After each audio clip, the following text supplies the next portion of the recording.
Aujourd'hui, nous sommes là pour le lancement d'un projet financé par SOS Espagne en collaboration avec le gouvernement des îles Canaries.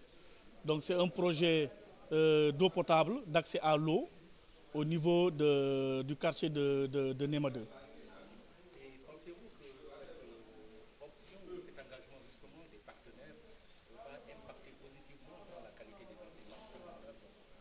Ça va impacter sur comment s'appelle le travail que SOS est en train de faire au niveau de Nema 2, puisque je le disais tantôt, c'est un projet d'accès à l'eau potable. Et c'est des forages qui seront mis en place au niveau de ce quartier pour faciliter l'accès à l'eau à cette communauté au niveau du quartier de Nema 2 qui souffrait d'addiction d'eau. Et en collaboration avec SOS Espagne et le gouvernement des îles Canaries, nous avons jugé nécessaire de pouvoir au moins alléger certaines tâches et de pouvoir accompagner cette communauté à pouvoir bénéficier de points d'eau. Et ça va entrer dans ce qu'on appelle communément la promotion de l'hygiène, l'accès à l'eau, et cela permettra de réduire certains types de maladies qui sont liées à l'eau. Nous faisons, SOS Village d'enfants est une organisation internationale qui existe au Sénégal depuis 1976, mais qui intervient à Ziguinchor depuis 1998.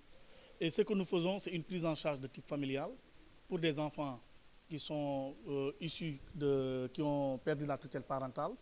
Mais nous faisons aussi, dans le cadre d'autres programmes, ce qu'on appelle le renforcement de la famille.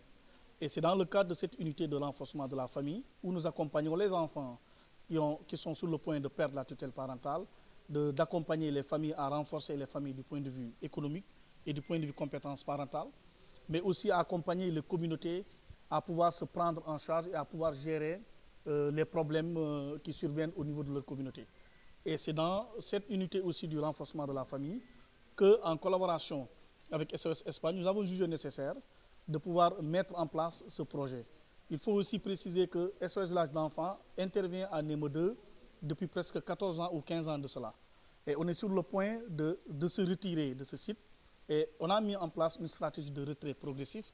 Et dans cette stratégie de retrait progressif, en concert avec les communautés de Nemo 2 qui ont émis des besoins, et parmi ces besoins, nous avons l'adduction d'eau, qui est vraiment une forte demande au niveau de Nema 2.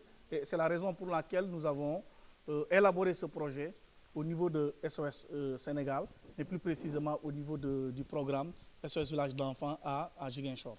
Il faudra préciser que les ONG, projets et programmes ne font que de l'accompagnement, comme je l'avais dit tantôt lors du lancement.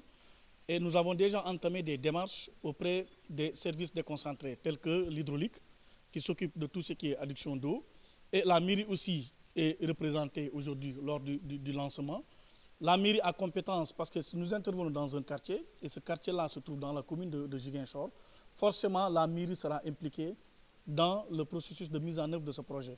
Mais nous avons aussi sollicité le soutien aussi des services techniques, je le disais tantôt, tels que l'hydraulique, parce qu'on va faire le fonçage de puits, de forage, mais pour cela, il faudra avoir des permissions, des permis ou des autorisations pour pouvoir faire ce travail. Et c'est dans ce sens que nous avons travaillé en amont avec le ministère de l'Urbanisme, qui nous a accompagnés pour qu'on puisse au moins situer les points d'eau au niveau de Nema 2, quels sont les points où on doit pouvoir au moins mettre ces forages-là. L'État est impliqué en amont et en aval, même dans le cadre de ce projet, et ils seront là pour nous accompagner, même pour la gestion de tout ce qui est qualité de ces infrastructures-là, tout ce qui est contrôle qualité. Nous n'avons pas en compétence au niveau de SOS dans ce domaine-là, mais tout ce qui est contrôle qualité, cela au moins dévolu aux autorités, aux services déconcentrés de l'État du Sénégal.